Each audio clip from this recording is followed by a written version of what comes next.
아, 성경에서 가장 능력 있는 전도자를 꼽으라면 아마 사도 바울을 우리는 꼽을 거라고 생각합니다. 그 위대한 사도였던 사도 바울이 고린도 교회를 개척할 때의 이야기가 오늘 우리에게 소개되고 있는 이야기입니다. 고린도전서 2장 3절의 말씀에 보면 당시의 바울 사도의 마음이 어떠했는지를 본문이 말씀해 주고 있는데 우리 함께 한번 말씀을 나눠보실까요? 내가 너희 가운데 거할 때에 어떻게 했다고요? 약하고 두려워하며 심히 떨었어요. 그러니까 고린도 교회를 개척할 때 그렇게 능력 있고 위대했던 사도 바울도 두려웠습니다. 약했습니다. 떨었습니다. 그 왜 그렇게 두려워했을까요? 왜 그렇게 떨었을까요? 고린도라고 하는 도시는 큰 항구의 도시입니다. 술집이 많았습니다. 그리고 창녀촌이 컸습니다. 다시 말하면 성적으로 타락한 도시입니다. 술 취해서 고함치는 사람들, 성적으로 문란한 사람들, 도덕도 예의도 없는 사람들, 그들에게 복음을 전한다는 것이 결코 쉬운 문제는 아니었을 것입니다. 그래서 그는 유대인 회당으로 가게 됐습니다. 마침 아굴라와 브리스길라를 만나서 생업, 천막 만드는 일을 같이 하긴 함으로 어떤 생업의 문제는 해결이 되었는데 정작 복음의 열정의 가슴 속에 남아있던 것이 되질 않는 거예요. 술 취해 있는 사람들, 성적으로 문란한 사회, 이런 사람들에게 복음 전하는 것이 결코 만만하지 않았습니다. 그래서 사도 바울은 사도행전 18장 우리가 5절의 말씀에 보면 그는 회당으로 들어갑니다. 유대인들에게 가서 복음을 전하기를 원했습니다. 그런데 유대인들에게 복음을 전하자 어떻게 됩니까? 비방을 받습니다. 유대인들마저도 바울 사도를 환영해 주지 않습니다. 심지어는 유대인들은 바울이 복음을 전하러 가는 곳마다 따라다니며 대적하고 복음 전하는 것을 결사적으로 막았음을 볼 수가 있습니다. 심지어 여러분 고린도후서 11장의 말씀을 보면 그들은 바울을 죽이려고 40명의 비밀 결사대를 만들었습니다. 바울을 감옥에 갇히기도 했습니다. 바울을 돌로 치기도 했습니다. 수없이 바울을 때렸습니다. 사도 바울은 수도 없이 많은 죽음의 위기를 넘겨야 됐습니다. 그럼에도 불구하고 바울은 두려워하지 않았습니다. 핍박에도 불구하고 두려워하지 않고 하나님만을 신실하게 섬겼습니다. 그러나 그 신실하게 섬긴 이전의 상황이 오늘 방금 전에 읽으셨던 그가 고린도 교회를 개척할 때의 이야기였습니다. 두렵죠. 떨리죠. 사실 저희 드림교회는 제가 처음 개척한 사람이 아닙니다. 우리 이둔희 장로님을 중심으로 한 젊은 전도사님에 의해서 개척이 됐습니다. 한 3년쯤 지나가다가 교회가 폐쇄가 되고 교회가 사라져버리고 말았습니다. 이 전도사님이 시골에서 더 이상 목회를 못하겠다고 생각해서 정관 제1교회의 모든 것을 다 처분하고 그 돈을 가지고 반송으로 나가버리고 말았습니다. 거기엔 우리 장로님의 헌신의 물건도 있습니다. 성도들의 헌신의 물건도 그 속에 있었습니다. 제가 이 교회를 부임해 왔습니다. 와봤더니 아무도 없습니다. 첫 예배가 1993년 6월 1일이었습니다. 그래서 6월 첫 주를 우리는 기념주일로 드리고 있습니다. 폐허 같은 흉가 같은 곳에서 예배를 드렸습니다. 이렇게 비가 오면 물동이를 여러 개를 갖다 놓아야 이를 피해서 예배를 드릴 수밖에 없었습니다. 그런 안방에서 교회를 개척했습니다. 제 심정이 어떠했겠습니까? 그러나 너무 신났습니다. 내가 목회할 수 있다라고 하는 것이, 내가 설교할 수 있다라고 하는 것이. 비록 강대상도 하나 없고 비록 성도도 제대로 갖추지 못한 조그만 교회였지만 너무너무 행복했습니다. 핍박도 있었고 환난도 있었고, 저희 가정에 작은 아이를 임신하고 집사람 사모가 쓰러져서 급성 폐렴에 걸려 생명에 위독한 적도 있었고, 아이를 급성 폐렴 약을 쓰므로 장애자가 된다라는 각서를 써야 되고, 유산된다는 각서를 써야 하고, 또 아이가 8시간 동안 수술도 받았어야 하고, 참 힘든 시간이 있었습니다. 수도 없이 부끄럽지만 떠나야 되나, 수도 없이 포기해야 되나, 여기까지일까라는 생각이 수도 없이 많이 들었던 것도 사실입니다. 여러분, 바울 사도의 마음이 지금 그렇다는 거예요. 고린도 교회까지 왔습니다. 고린도까지 왔어요. 2차 전도 여행 중이었습니다. 그런데 그가 두려웠다, 내가 약했다, 내가 너희에게 갔을 때 나는 약하였으며 나는 두려웠고 심히 떨었다, 대책도 없는, 그리고 이방인들에게 복음을 전할 생각도 하지 못한 채 유대인들에게 갔지만 유대인들은 그를 돌로 치려 했고, 아니 돌로 쳤고, 비밀 결사대를 만들어서 그를 죽이려고 했고, 감옥에 갇히기도 하고, 수없이 때려서 바울이 여러 번 죽을 고비를 넘겼다라고 말씀하고 있지 않습니까? 오늘 본문은 이런 바울, 약하고 두렵고 떨려서 약해 있는 그 바울에게 하나님께서 뭐라고 말씀하십니까? 9절의 말씀에 보니까 이렇게 말합니다. 밤에 주께서 환상 가운데 바울에게 말씀하시되, 바울아 두려워하지 마, 바울아 침묵하지도 마라, 내가 너와 함께 있지 않느냐. 어떤 사람도 너를 대적하여 해롭게 할 수 없어. 내가 비록 매를 맞기도 하고 너를 비밀 결사대 40명의 주님께서 너를 죽이려고 하지만 내가 너와 함께 있기 때문에 어떤 사람도 너를 대적할 수 없어. 너를 해롭게 할 사람이 아무도 없어. 여러분, 바울이 왜 해롭지 않습니까? 매를 맞잖아요. 돌에 맞았잖아요. 감옥에 갇혔잖아요. 40명의 비밀 결사대가 있는데도 불구하고 하나님은 지금 바울에게 말씀하고 있는 거예요. 내가 너와 함께하기 때문에 너를 아무도 손대지 못해. 너를 대적하게 하지도 못해. 너를 해롭게 하는 자가 없어. 왜냐하면 이 성중에 내 백성이 많음이라고 말씀하고 있는 거예요. 바울 사도는요, 이 말씀의 은혜를 받고 로마서 8장 31절에 이렇게 고백하고 있습니다. 누가 우리를 그리스도의 사랑에서 끊으리요? 환난이냐? 아니다. 곤고냐? 아니다. 박해냐? 아니다. 기근도 아니다.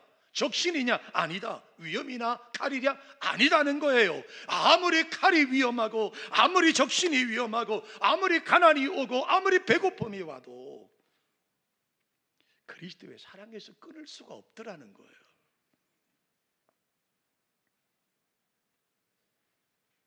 로마서 8장 31절 다시 한번 제가 지금 35절을 읽었는데요, 31절이에요. 만일 하나님이 우리를 위하시면 누가 우리를 대적하겠느냐. 이 말씀을 사도 바울은 로마 교회에 편지를 쓰고 있는 거예요. 사랑하는 성도 여러분, 세상 사람은요 이익에 따라서 달라집니다. 세상 사람들은 여러분 다 변해도 그리스도의 사랑은 변하지 않는 줄로 믿습니다. 어떤 환난이 와도, 어떤 고통이 와도, 어떤 기근이 와도, 어떤 박해가 와도 그리스도의 사랑에서 끊을 것은 아무것도 없다고 성경은 말씀하고 있는 거예요. 왠지 아세요? 우리 속에 그리스도의 보배가 있기 때문입니다. 우리는 흙으로 빚어진 사람이기 때문에 쉽게 깨지고 연약할 수밖에 없는 존재입니다.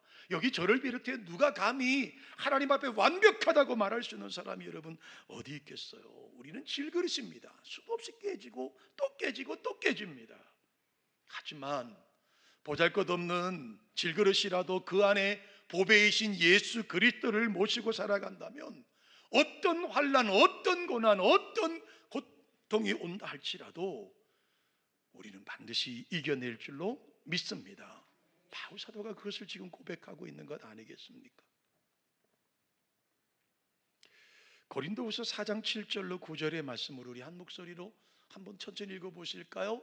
우리가 이 보배를 질그릇에 가졌으니 이는 심히 큰 능력은 하나님께 있고 우리에게 있지 아니함을 알게 하려 함이라. 우리가 사방으로 우겨쌈을 당하여도 쌓이지 아니하며 답답한 일을 당하여도 낙심하지 아니하고 박해를 받아도 버림받지 아니하며 거꾸로 트림을 당하여도 망하지 아니하리라. 할렐루야. 뭐라고 말씀합니까? 사방에 우겨쌈을 당할 수 있습니다. 그러나 결국 우리는 그 속에서 승리할 것입니다. 답답한 일을 만날 수 있습니다, 여러분. 그러나 우리는 결코 넘어지지 않습니다. 여러분, 박해를 받을 수 있습니다. 마치 버림받은 것처럼 당할 수도 있습니다. 거꾸로 때림을 당할 수도 여러분 있습니다. 그러나 우리 속에 보배 되신 예수 그리스도, 이 약한 질그릇에 담긴 예수 그리스도가 우리와 함께 하시면 우리는 반드시 승리할 줄로 믿습니다. 아멘. 이게 우리의 고백일 수밖에 없던 거예요. 랴우유라고 하는 사람이 쓴 붉은 하나님이라고 하는 책이 있습니다. 이것은 중국 지하교회에 갇혀있던 사람들을 인터뷰해서 기록해 놓은 책이라고 합니다. 그 중에 인터뷰 중에 1914년 안후이성 방부시에 태어난 위양시양천이라는 목사님이 계세요. 이분은 복음을 전하다가 그만 반혁명분자라고 하는 혐의로 종신형을 받습니다. 무기징역을 받아요. 강제수용소로 보내져서 영하 30도가 넘나드는 극한의 추위 속에서 교도소 생활을 했습니다. 그러다가 1966년, 그러니까 약 한 50여 년을 교도소 생활을 한 이후에 문화대혁명이 벌어지면서 그는 외국 제국주의자들의 앞잡이라고 하는 누명을 쓰고 다시 훨씬 더 열악한 교도소로 이송됩니다. 창문도 없고 통풍구도 없는 어두운 지하 감옥에서 6개월을 지내다가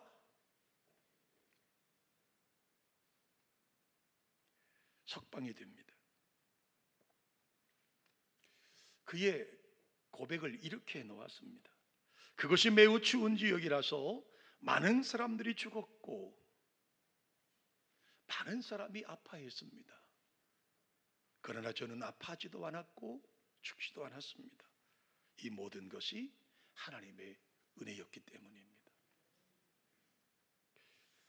여러분, 평생을 감옥에 살면서 아파하지 않았을까요?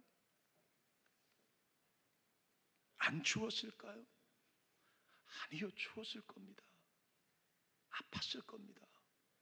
희망과 소망이 다 사라졌을 수도 있습니다. 그런데 왜 그가 이 하나님의 은혜라고 고백하는 줄 아세요? 모든 것을 이겨내고 보니 하나님의 은혜더라는 거예요. 여러분, 우리의 교회가 여기까지 온 것은 하나님의 은혜일 수밖에 없습니다. 아멘이시죠?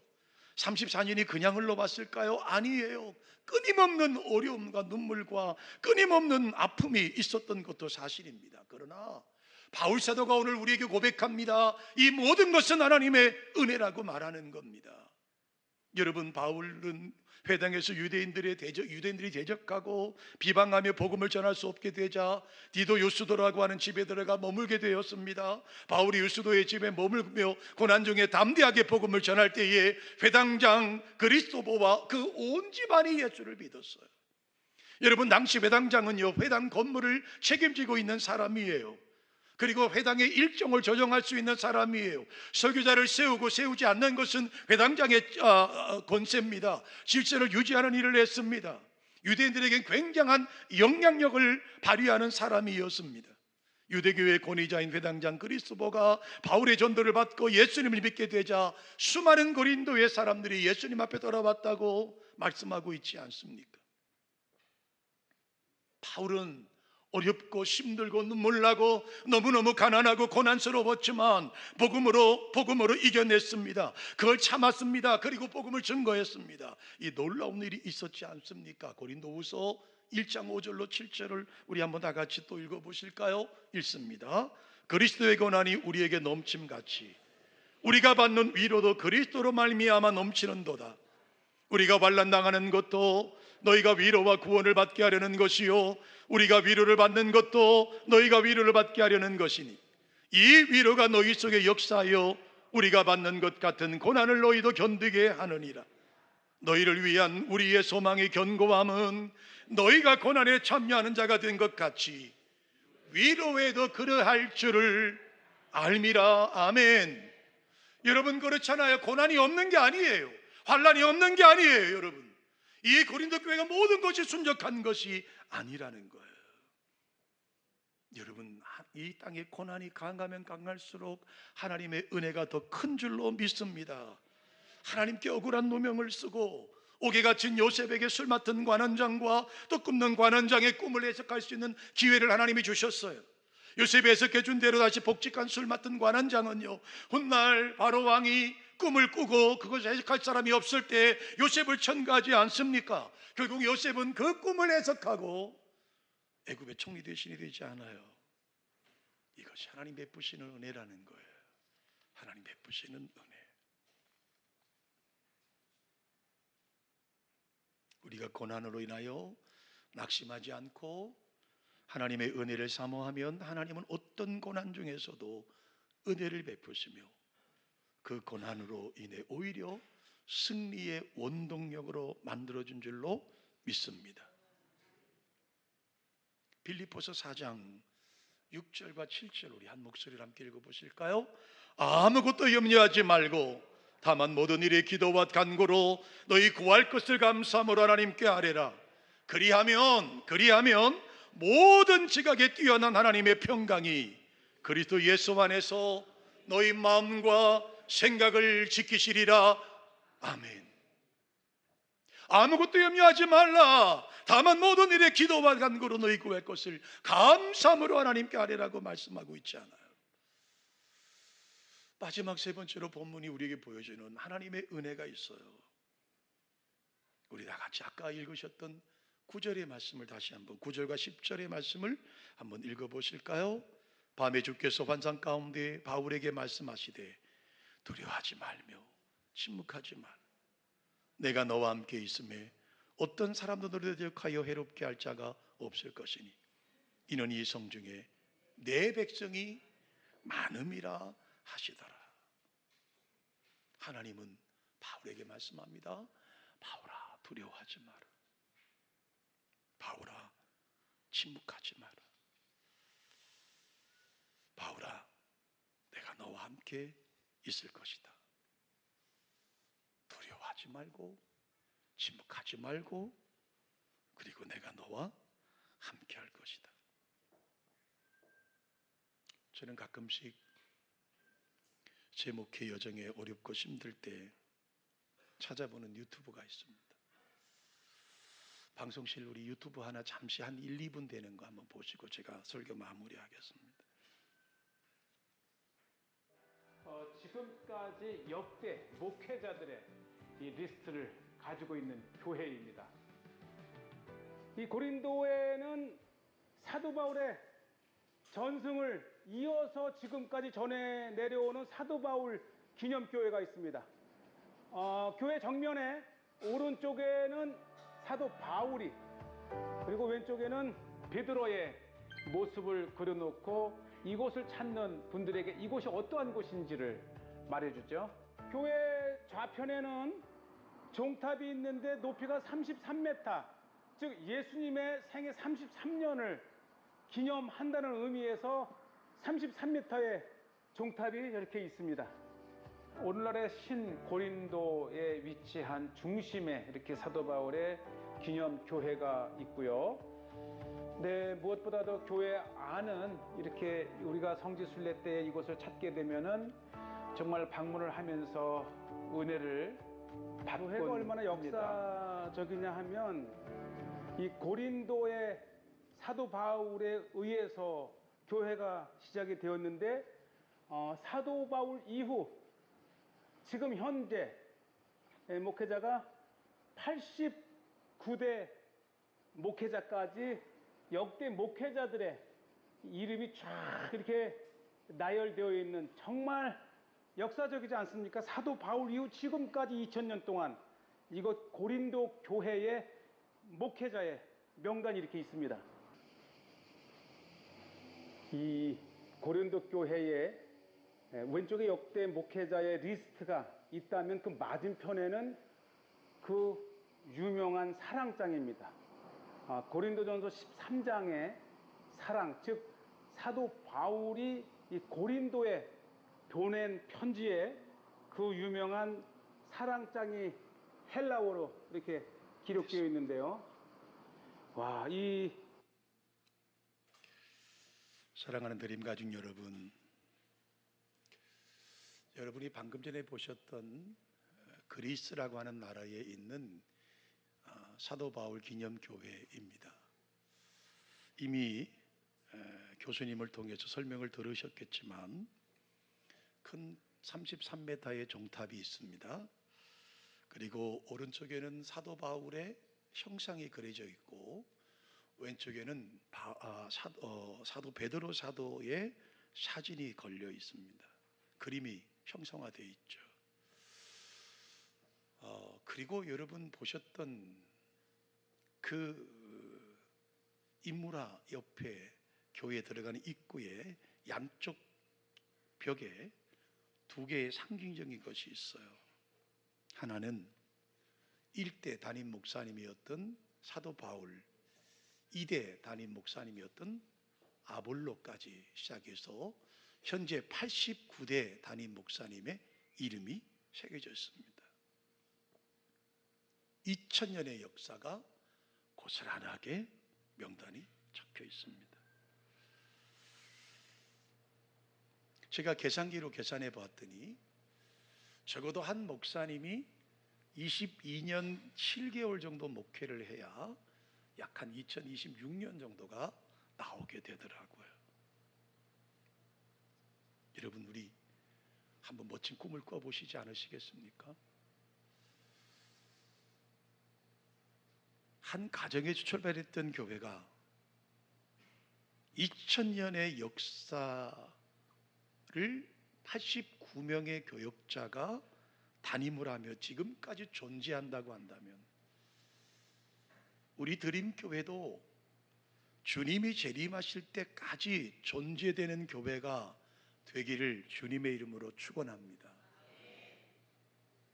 비록 모자라고 부족한 우리였지만 우리를 통해 하나님께서 세우신 이 드림교회가 주님이 재림하시는 마지막까지 십자가의 빛이 불이 꺼지지 않고 하나님의 예배가 이 공간에서 사라지지 않는 거룩한 역사가 우리 하나님 아버지 앞에 이루어져 가기를 주님의 이름으로 축원합니다.